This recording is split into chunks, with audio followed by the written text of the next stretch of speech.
What peasants really did after a loved one died, those medieval rituals no one ever recorded, is not found in the golden ink of royal chronicles, but in the cold dampness of the English soil that clung to their fingernails.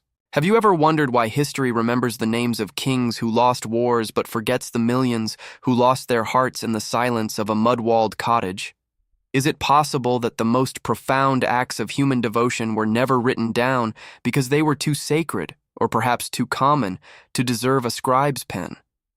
Why do we assume that a life of labor lacked the complexity of a soul in mourning? What if the rituals of the poor were actually more intricate than the staged ceremonies of the cathedral? And could it be that the very ground you walk upon still holds the echoes of a grief so dense it shaped the landscape of the modern world? You have been told that the medieval peasant lived a life of brutal simplicity, a mere cycle of dirt and toil, but that is a convenient lie designed to make our own era seem more enlightened. The reality is far more haunting. When a breath ceased in a small village in the heart of England, the world did not just stop. It rearranged itself through a series of sensory and structural protocols that were as essential as the harvest. You feel the temperature drop not because the fire has gone out, but because the presence that filled the room has shifted into a heavy, lingering absence. The air grows thick with the scent of dried herbs and the metallic tang of the cooling hearth. You notice the way the light from the single-shuttered window cuts a sharp, unforgiving line across the straw-covered floor, illuminating dust motes that seem to dance with more urgency than the living. This was the moment where the concrete met the eternal. The body was not a relic to be whisked away by professionals, but a physical weight that the family had to navigate, wash, and prepare with their own calloused hands. Every movement was deliberate. Every silence was a shield against the vast, unknown darkness that pressed against the thatched roof. You are standing on the threshold of a transformation that defines what it means to be human in a world ruled by the seasons and the church. We will peel back these layers of forgotten time, moving from the bedside to the grave, to reveal a sophisticated system of mourning that ensured the village did not collapse under the weight of its own mortality. By the time we reach the end of this journey, you will understand that the rituals no one recorded were the very things that kept the world from falling apart. Check if you are already subscribed to this channel, because here we delve into the depths of history that textbooks ignore, revealing the raw essence of the human experience that still pulses beneath the surface of our present. As the initial silence of the cottage begins to stretch, the space transforms into a functional theater of communal duty, where the physical preparation of the body becomes a bridge between the living and the vast, looming eternity. You watch as the family moves with a practiced, rhythmic grace, their shadows flickering against the lime-washed walls like ghosts already claiming their territory. This was not a private sorrow. It was a structural necessity for the entire village. To leave a body unattended was to invite a tear in the fabric of the community's spiritual safety. You feel the rough texture of the linen shroud, a precious commodity often kept in the bottom of a chest for years, waiting for this exact moment of transition. The water used to wash the limbs is not merely for cleanliness. It is a ritualistic boundary, a way to mark the purpose of the physical labor that once defined this person's existence. Outside, the village begins to breathe with the news. You hear the low, rhythmic tolling of the passing bell from the parish church, a sound that vibrates through the damp English air and into the very bones of those working the nearby fields. It is a sonic marker that demands a pause in the mechanical flow of the day. Neighbors arrive not with words of comfort, but with their presence and their labor. Some bring candles made of tallow that sputter and release a heavy, acrid smoke, filling the cramped room with a hazy, yellowish light that softens the harsh reality of the scene. Others bring ale and bread, for the vigil is a tax on the body as much as the soul. You sit in the corner of the room, feeling the heat of the fire competing with the creeping chill of the stone floor, observing how the hierarchy of the village dissolves in the face of the vigil. There is a specific density to the atmosphere here, a mixture of whispered prayers and the mundane gossip of the harvest, showing how death was woven into the mundane fabric of life. No one is allowed to sleep. To slumber is to fail the departed in their most vulnerable passage. This is the moment where the oral tradition takes hold. Their stories of the deceased's skills with a plow or their temper during a drought are recited like liturgy, ensuring that their essence is etched into the collective memory of the survivors. The vigil is an act of endurance, a physical manifestation of loyalty that transcends the meager resources of the peasantry. It is a moment of profound social cohesion, where the vulnerability of one family becomes the shared burden of the parish, proving that in the medieval world, no one was ever truly alone in their final hour. Comment the phrase, "Their shadows remained when the sun went down," because this evokes the deep, inescapable connection we have with those who built the world we now inhabit, reminding us that every soul leaves a mark on the soil of history. As the first light of a gray English dawn pierces through the morning mist, the sensory reality of the ritual shifts from the intimacy of the cottage to the structural demands of the landscape. You feel the weight of the wooden bier as it settles onto the shoulders of the men, the grain of the oak biting into the skin, reminding everyone that death is a physical burden as much as a spiritual one. The procession begins, not as a random walk, but as a precise spatial journey through the veins of the village. You walk along the hollowed-out paths, where the mud is thick and clings to your boots with a cold, relentless grip, each step a testament to the connection between the peasant and the earth they spent a lifetime tilling. The sound of the group is a low hum of rhythmic footsteps and the distant, lonely cry of a crow circling above the fallow fields. You notice how the village architecture seems to lean in, the thatched eaves of neighboring houses acting as silent witnesses to this final transit. This movement from the domestic sphere to the consecrated ground of the parish church is a transition between layers of existence. The air outside is sharp, carrying the scent of damp moss, wood smoke, and the metallic tang of the coming rain. As you approach the lich gate, the boundary between the secular world and the sacred enclosure, there is a noticeable shift in the density of the air. This gate is more than wood and stone. It is a functional threshold where the community pauses, allowing the priest to meet the body and claim it for the church. You notice the contrast between the vibrant green of the churchyard grass and the dark, yawning opening of the freshly dug grave. This hole in the earth is a rupture in the continuity of the village, a physical void that must be filled to restore balance. The digging of this grave was an act of precision, avoiding the bones of long-forgotten ancestors, creating a crowded subterranean city where the dead are stacked in layers of history. You stand at the edge, feeling the damp chill rising from the pit, realizing that this soil is the only true archive of the medieval experience. The ritual here is not about the individual, but about the restoration of the collective order. Every prayer spoken in the shadow of the stone tower is a brick in the wall of social stability.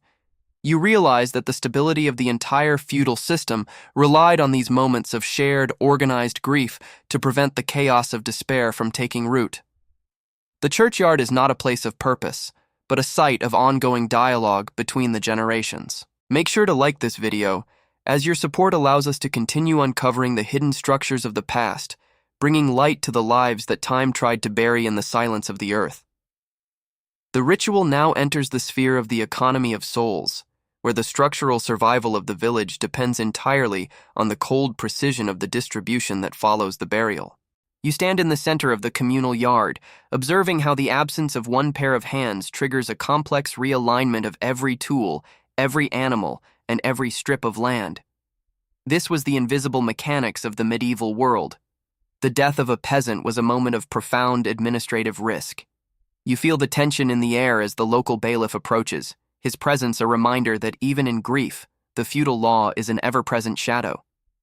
The transition of the hero, the death duty, is a physical extraction that defines the fragility of the peasant's world.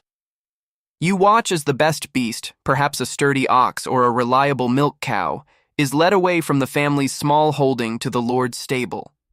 It is a sensory blow. The sound of the animal's hooves retreating is the sound of a family's primary source of power and protein vanishing. This was the price of continuity, a structural sacrifice to ensure that the survivors could keep their roof and their right to till the soil. You notice the way the widow's hands tremble not just from sorrow, but from the sudden calculation of how to pull a plow without the strength of that beast. The logic of the village was a logic of balance. Every resource had to be accounted for, to prevent the collapse of the whole. Inside the cottage, the secondary distribution begins, a ritual of inheritance that was rarely recorded, but deeply felt. You see the iron pot, soot-stained and heavy, being passed to the eldest daughter, its weight a symbol of domestic endurance. The woolen tunic, still carrying the faint scent of wood smoke and sweat from the deceased, is draped over the shoulders of a younger brother. This was not just a transfer of goods, it was a grafting of the dead's identity onto the living, a functional necessity in a world where nothing could be wasted. The air is thick with the scent of the hearth's dying embers, representing the cooling of one life and the urgent need to stoke the flames of another. You perceive the contrast between the high-minded Latin prayers of the church and this raw material negotiation for survival happening on the dirt floor. This was the true engine of the Middle Ages, a relentless, circular flow of energy and matter that ensured the community outlived the individual. The stability of the realm did not rest on the king's crown, but on these thousands of small, painful handovers in drafty huts across the English countryside. Share this video with those who appreciate the hidden depths of history, for understanding the struggles of the past is the only way to truly grasp the resilience of the human spirit in the face of inevitable change. With the material dues paid and the body committed to the earth, the ritual shifts into the sensory explosion of the funeral feast, a moment of profound functional contrast where the village defies the scarcity of its existence. You enter the communal space and are immediately struck by the density of the atmosphere.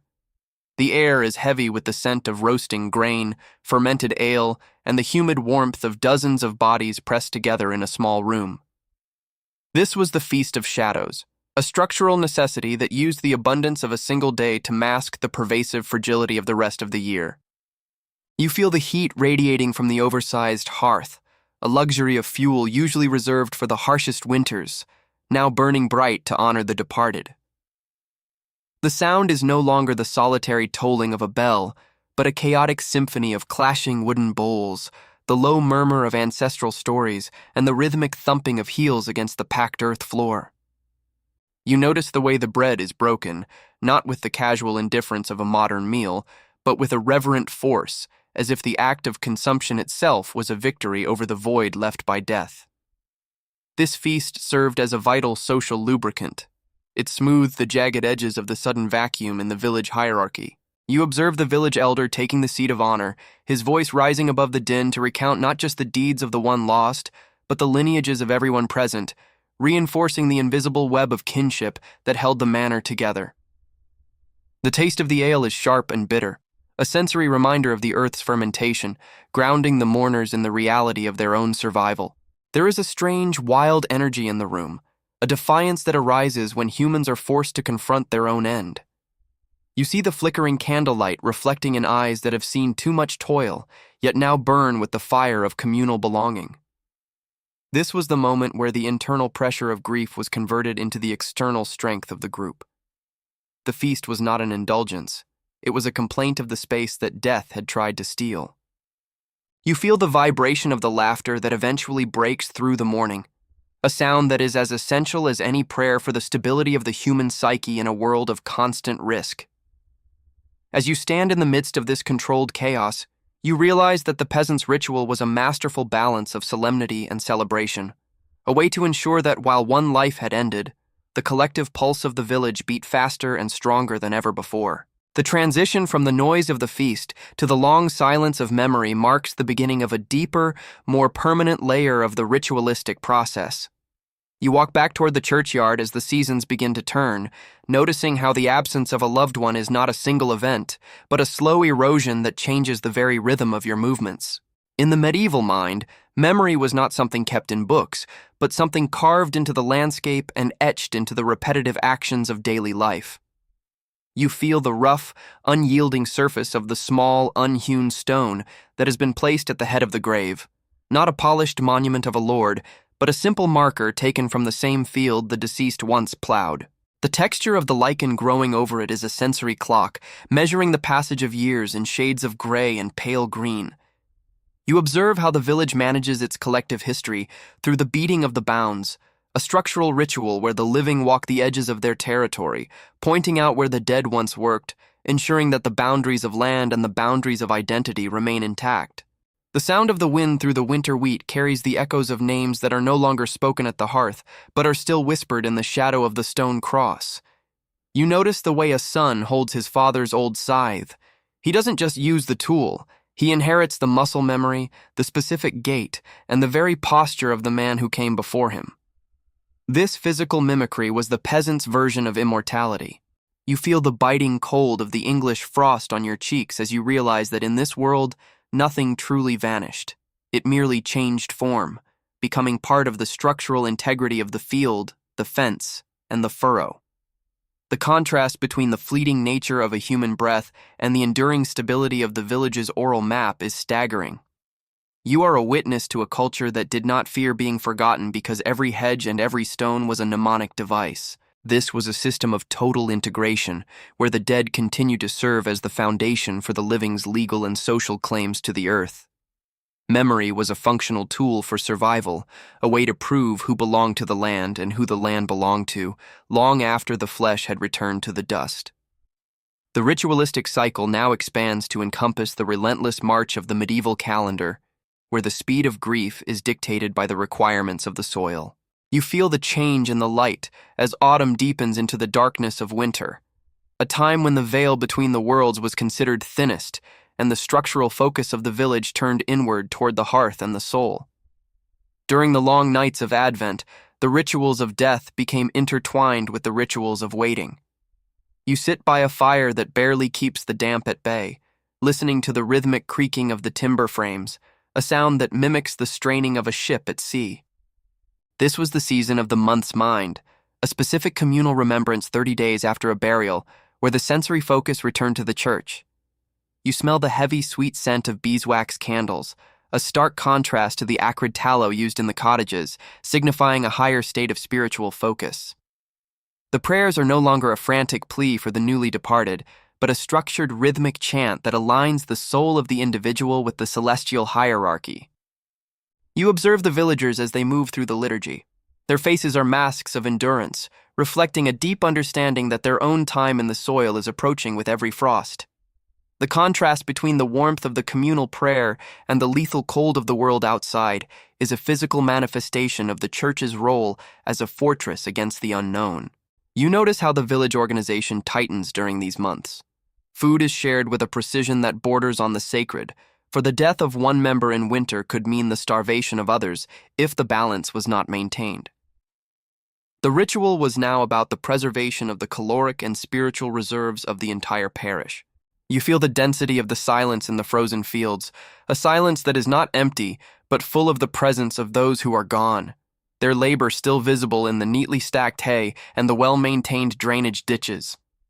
This was the true pace of medieval mourning, a slow, seasonal digestion of loss that ensured the community remained a single, unbreakable organism, capable of weathering the darkest months of the year through the sheer force of shared memory and structural discipline.